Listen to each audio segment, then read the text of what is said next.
Copenhaus pela terra, nessa guerra sem um cesso.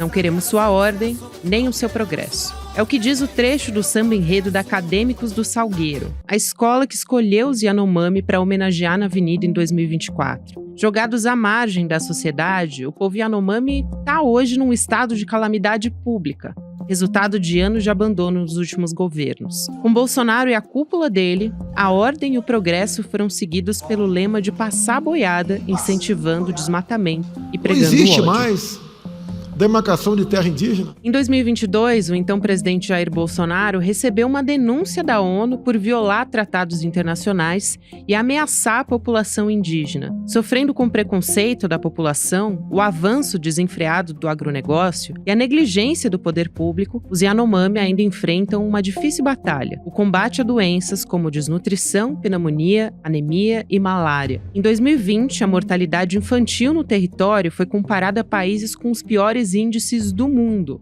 Em Brasília, uma outra luta. O Congresso derrubou o veto do presidente Lula contra o marco temporal. A decisão voltou ao Supremo, que já tinha votado contra o projeto de lei. A situação é grave, a solução é urgente, mas ainda há esperança. Nessa semana, a Justiça Federal de Roraima determinou que a União apresente, em até 30 dias, um novo cronograma de ações contra o garimpo ilegal na terra indígena Yanomami. O presidente Lula parece querer embarcar na luta. Criou o Ministério dos Povos Indígenas, liderado pela Sônia Guajajara, e subiu a rampa da posse com o cacique Raoni. Porque não é possível que a gente possa perder uma guerra para garimpo ilegal. Quinta-feira, 1º de fevereiro de 2024.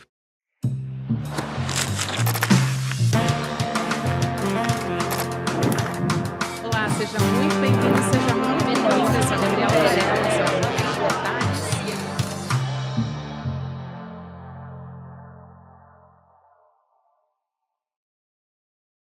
Olá, seja muito bem-vindo, seja muito bem-vinda. Eu sou a Gabriela Varela e esse é o Videocast em Detalhes. Aqui sempre com um convidado, uma convidada, a gente analisa uma temática, uma notícia importante do momento.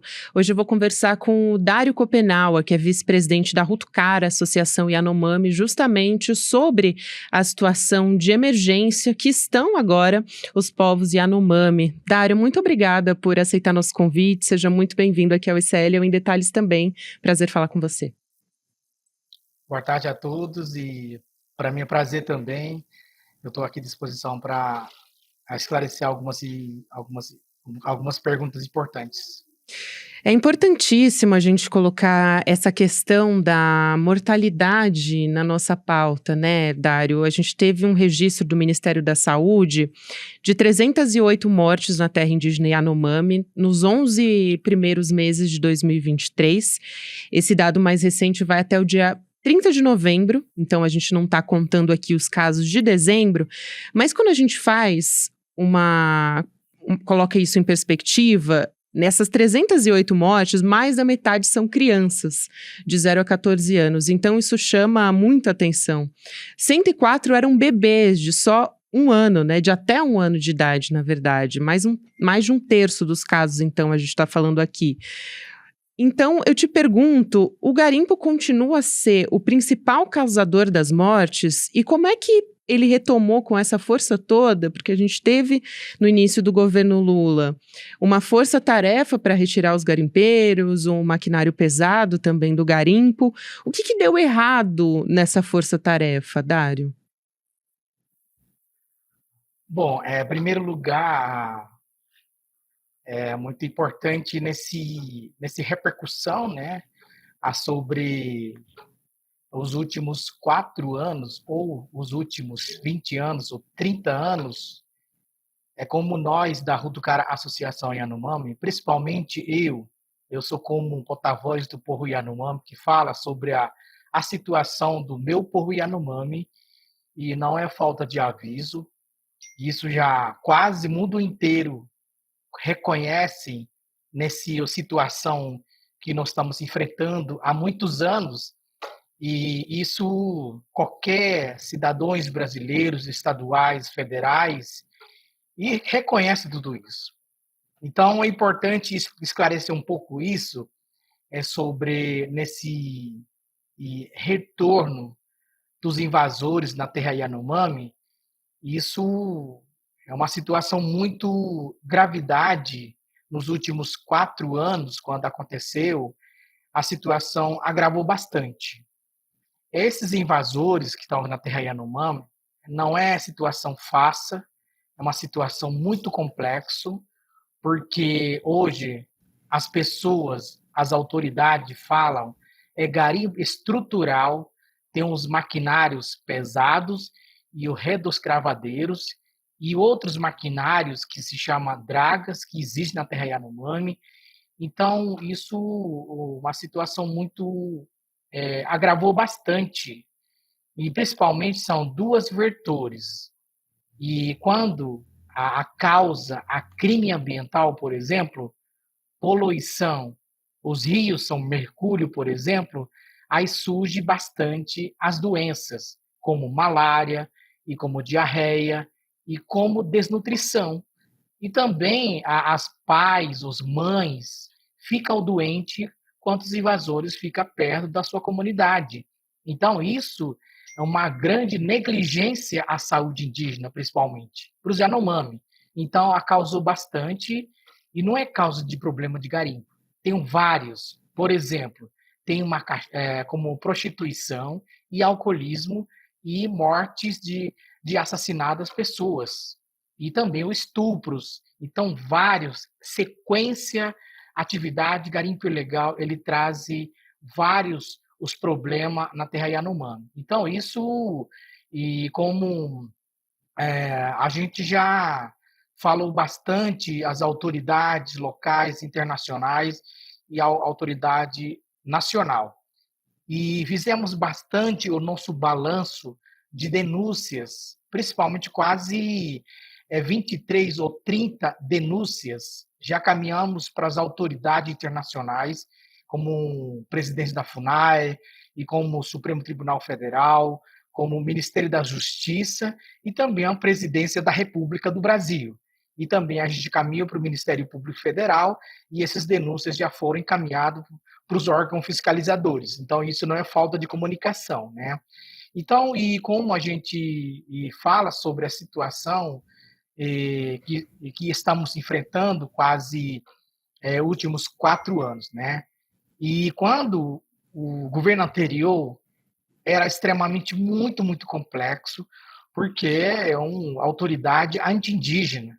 Então, isso não o diálogo e não tinha compromisso e responsabilidade do governo federal e governo brasileiro. Então, isso é uma grande e cicatrizou bastante a situação, é um problema da terra Yanomami. E também é uma causa muito problemática que aconteceu. Isso já caminhamos bastante as documentações para os órgãos do governo. Então, isso era muito difícil e não tinha condições de fazer operações locais. Então, eu falei no dia 21 de janeiro, quando o governo Lula ele sumiu na presidência, na posse dele. Então, quando ele fez queria fazer uma grande operações e queria assim proteger os Yanomami para fazer grande limpeza, retirar dos garimpeiros legais, né? Então isso ele assumiu como compromissos e para fazer operações locais e operações regionais, né? E na terra Yanomami nós temos 10 milhões de hectares, 2 estados, estado de Roraima, estado do Amazonas, são 30 mil Yanomami e existe no nosso território. São quase 380 comunidades, 2 estados. Então, isso é uma população muito grande e também a quantidade e o volume de mais de 20 mil garimpeiros estava presente as últimos 4 anos atrás. Então, isso é uma situação que estava muito grave, uma situação muito assim, movimentada dos invasores na terra Yanomami, no parque de Roraima. Então, uma situação que agravou bastante. Então, isso e a gente fez bastante o nosso planejamento, entregamos para o governo Lula para fazer uma desetrusão garimpo ilegal.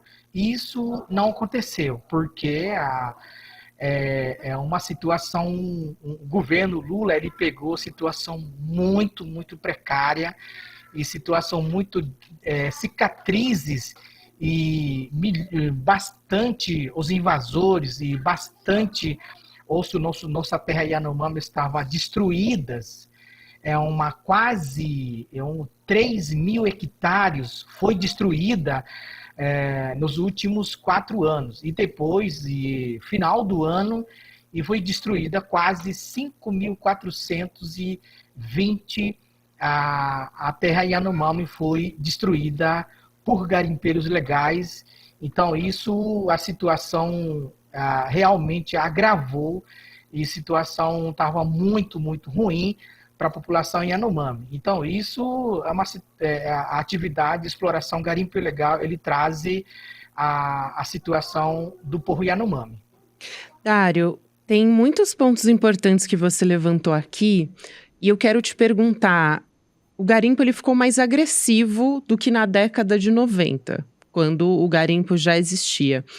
Foi por conta dos recursos tecnológicos? E aí eu te pergunto também, a gente teve essa força-tarefa no primeiro semestre de 2023, quando o governo Lula assumiu, justamente para fiscalizar o garimpo ilegal na terra indígena Yanomami. O que aconteceu ali, você acha, no segundo semestre, que acabou permitindo que eles burlassem essas forças de segurança contra o garimpo? Foi um relaxamento das ações do governo federal ou foi esse mesmo garimpo que conseguiu recursos tecnológicos e avanços, né, adaptando as táticas, as maneiras de agir nesse território?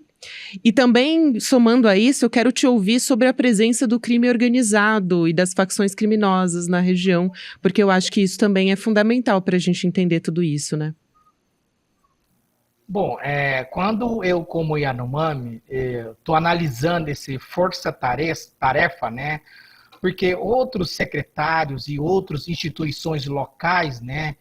E quando o Lula fez um decreto de proteção, população, especialmente Yanomami e Ecuana, então isso ele fez, como ele é autoridade máximo, ele fez nesse decreto para proteger a população Yanomami.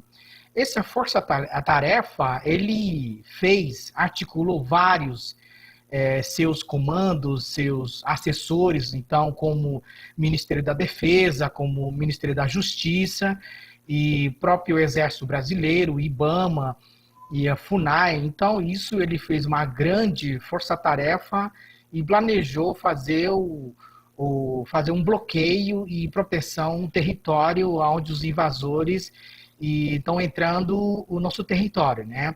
Mas quando a gente veja isso, é como esse equipe não foi interessado para fazer essas operações. Quando a gente analisou, por exemplo, o Exército Brasileiro e não quis contribuir e não quis fazer operações junto com a IBAMA, o IBAMA ele cumpriu e como autoridade tomou as decisões para fazer desetrusão e fazer destruição, os maquinários e outros, e os ilícitos que está entrando como drogas, e como cocaína, e como cachaça, e como arma de fogo. Então, isso o IBAMA fez contribuição. E forças nacionais também fez algumas contribuições. Então, principalmente alguma instituição do governo não tinha interessado faça operações regionalizadas na terra Yanomami. E por razão isso, nessa força-tarefa enfraqueceu. E porque não tinha como policiamento entrou bastante, né? Então a gente calculou mais ou menos esses grupos que fez parte de operações, tinham 60 pessoas que estavam fazendo operações. Isso não é suficiente, porque o Exército Brasileiro saiu fora. pulou outro canto, porque não tinha interesse para fazer e não tinha, assim, obrigação a contribuir e fazer operações no território. Então, isso, nesse parte, falhou bastante isso. Então, por isso aconteceu, e não foi bom nesse operações, né? Mas o IBAMA é uma equipe muito pequena. O IBAMA não tem helicóptero, não tem aviões, e a Polícia Federal não tem aviões também, e a FUNAR não tem. O único que tem as aviões pesadas, como helicóptero, é o Exército Brasileiro. Então, isso... E não tinha, assim, não sumia a compromisso e para fazer esse bloqueio à entrada dos garimpeiros legais, né? Então, isso aconteceu, por isso não deu certo. E tinha muitos invasores na Terra Yanomami, são bastante... quase mais de 20 mil garimpeiros na Terra Yanomami. Então, isso é uma situação muito calamidade que aconteceu aos invasores na Terra Yanomami, né? E o que você perguntou sobre a década de 80, né? Então, isso, nessa época, eu tinha 11, 12 anos, né? 12 aninhos, e olhando para trás disso, e o garimpo não era muito assim estruturante, não tinha muito tecnologia famosa, não tinha muito assim equipamento primeiro mundo, por exemplo, internet, Starlink, 30 pontos de internet na Terra Yanomami não existia. E tinha algumas garimpo artesanal.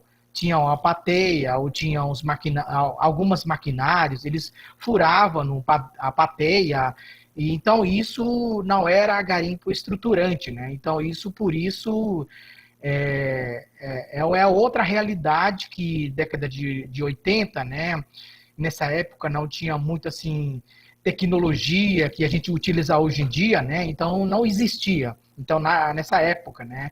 Mas tinha muitas pessoas, tinha quase 40 mil na Terra Yanomami, uma invasão muito grande, e quase 20% Yanomami morreu e reduziram nesse violação do crime que aconteceu na Terra Yanomami, né? Então isso, mas não tinha o garimpo estruturante, mas e tinha muito garimpo na Terra Yanomami, né? Então, hoje, né, como 2019 a 2023 e 2024, agora garimpo continua lá, né? Então, e hoje é um garimpo muito famoso, né? E principalmente hoje, garimpo está ligado a vários supermercados. Por exemplo, supermercado, a empresa, empresários, dono de supermercado, dono de joalhereira, o dono de mercado, ou de Banco Mundial, o dono dos deputados, senadores, até o presidência e outras instituições do governo, e esses garimpeiros são ligados fortemente e bastante recurso e bastante dinheiro. Bilhões e bilhões de garimpeiros estão intestinando. E na Terra Yanomami tem helicóptero, tem muitos aviões, tem muitos maquinários, quase 1 milhão e 2 milhões e maquinários que utilizam e destroem a nossa mãe natureza, né?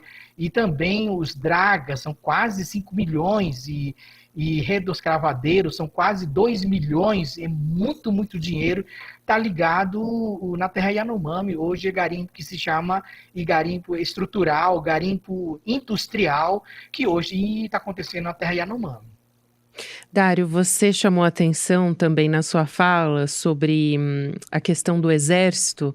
A Suma Uma, inclusive, que é uma plataforma de jornalismo também independente, que nem a gente, eles apontaram já uma falha na logística, por exemplo, ao levar cestas básicas nas aldeias, né, sem nenhum tipo de critério que levasse em consideração os milhões de reais que estão sendo lançados para tentar, né, levar toneladas de alimentos que muitas vezes acabam sendo abandonadas nos armazéns da cidade, justamente por essa falha numa logística de distribuição. Agora, eu queria te ouvir, porque eu acho extremamente importante essa emergência em saúde pública pública que foi decretada. E você, no dia a dia, como uma das principais lideranças indígenas, inclusive do povo Yanomami, você acha que houve uma ampliação, pelo que você observa, no atendimento nas unidades de saúde e nas terras indígenas? Como que você tem acompanhado isso e quais são os principais casos que você acompanha? Porque pela mídia as pessoas sabem de casos de desnutrição, de pneumonia, anemia, enfim. Quais são os casos mais comuns e os relatos assim que mais te marcam enquanto você faz a sua atuação no dia a dia na sua comunidade? Bom, quando, como nós da Rotokara Associação Yanomami, e a gente já também fez parte também a denúncia muito gravidade, né, sobre a saúde pública, né? Na terra Yanomami nós temos saúde Yanomami, Distrito Sanitário Especial Yanomami e Ecuana existe, quase 20 anos existe 34 distritos sanitários especiais que presta serviço público, especialmente para populações indígenas, né? Aqui na terra Yanomami existe o Distrito Yanomami e Ecuana, né? Bom, então uma grande desorganização da saúde pública. Isso a gente acompanhou bastante sobre quase últimos 4 anos e também ele estava agravando bastante isso. Principalmente a nossa saúde negligenciou muito, porque falta de organização, falta de diálogo, falta de planejamento e falta de reestruturação da saúde na terra Yanomami e nas comunidades, e também falta de estrutura adequada, de qualidade, aonde o polo que atende a população Yanomami. Então, isso agravou bastante, né? E falando sobre isso, em 2019 a 2024, até agora, né? Então, continua uma situação muito grave. E outros polos, né, e outras comunidades, e outras regiões estão bastante sofrendo, e porque isso é uma falta de gestão para gerenciar a saúde pública, a saúde Yanomami. Então, isso agravou muito, né? E como as autoridades, como o presidente da República do Brasil, Lula, ele fez um decreto de emergência. Esse decreto de emergência, ele articulou várias seus equipes, como Médicos Sem Fronteira, EDS, e como outro Fiotec, e o COI regional, COI nacional, e Forças Nacionais, e o Exército acompanhou um pouco isso, né? A saúde, população Yanomami.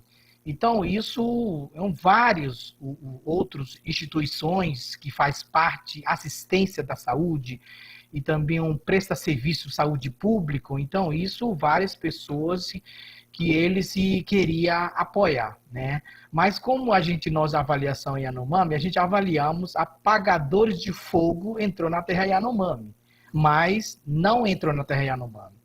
Essas equipes ficaram em Boa Vista, na CASAI, na Casa de Saúde, na Casa de Saúde Índio, em Roraima.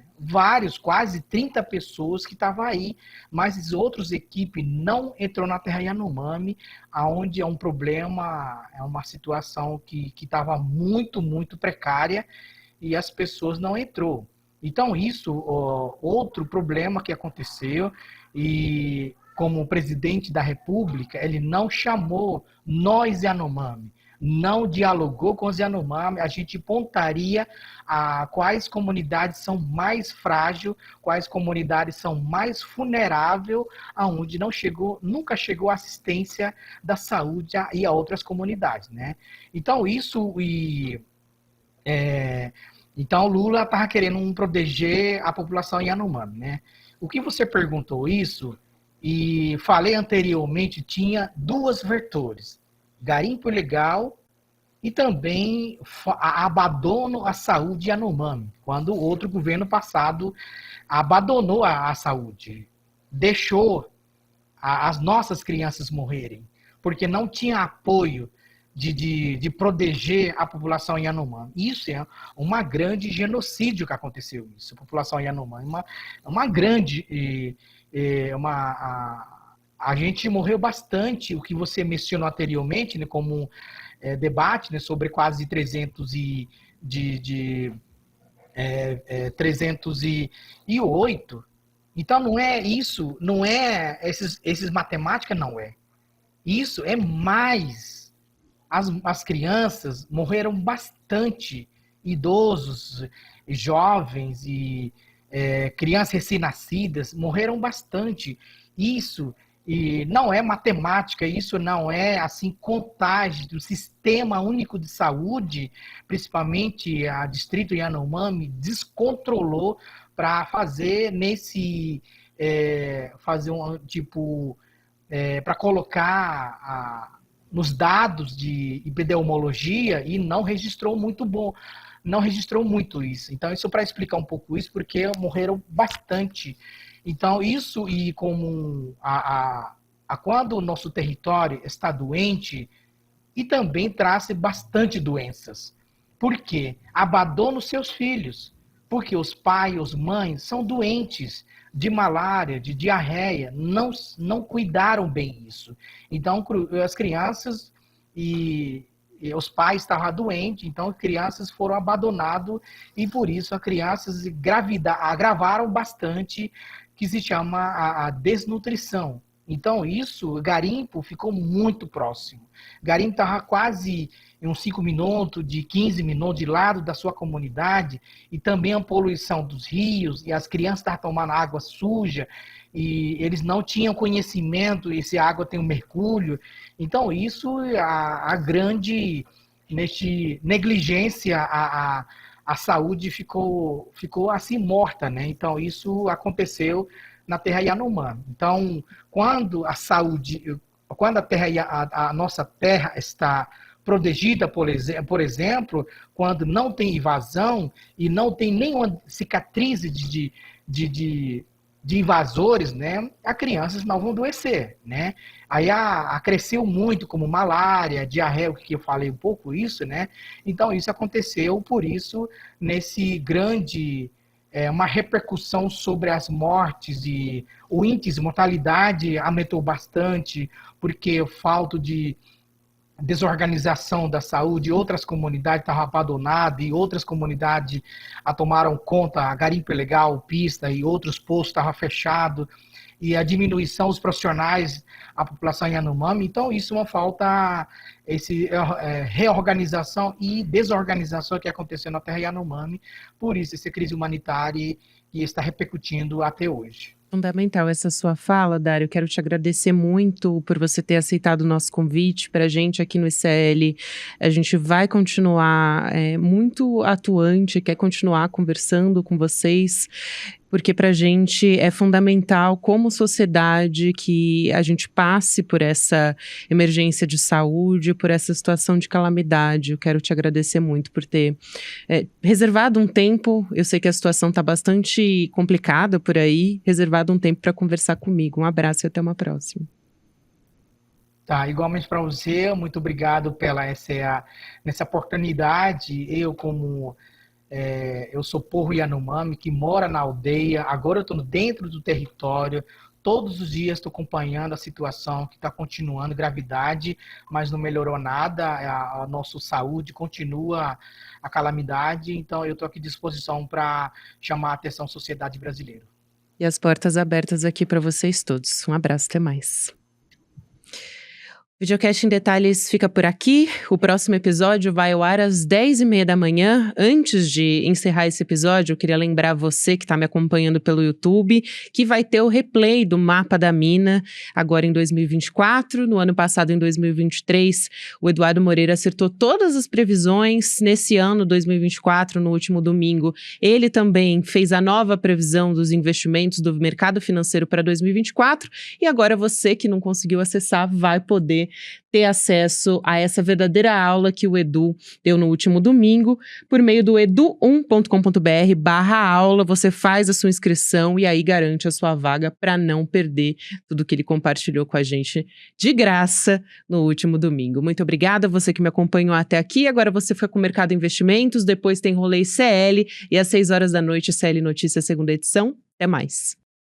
E aí, turma, que incrível o nosso encontro Mapa da Mina 2024, né? É impressionante como em pouco tempo a gente consegue falar de tanta coisa de uma maneira simples e todo mundo sair do encontro falando: caraca, entendi, como é que eu não sabia disso antes? E as previsões que a gente fez para esse ano acho que vão deixar as pessoas que assistiram muito mais bem situadas. Muita gente está pedindo para a gente liberar o replay dessa aula, porque talvez seja a aula mais importante do ano e a que mais ajuda na prática a vida das pessoas. A gente resolveu liberar o replay, está acabando o prazo para poder assistir, mas se você está assistindo esse vídeo ainda dá tempo. É só clicar no link que vai estar aqui junto com o vídeo, assistir o replay e no final as condições que a gente ofereceu para quem quiser fazer parte do grupo, que acompanha a gente essa questão econômica e de investimentos ao longo do ano inteiro, a gente vai oferecer as mesmas condições para você que vai assistir o replay, tá bom? Assiste e aproveita e avisa seus amigos e amigas que o replay está liberado para eles assistirem também, porque o prazo está acabando. Um abraço e boa aula!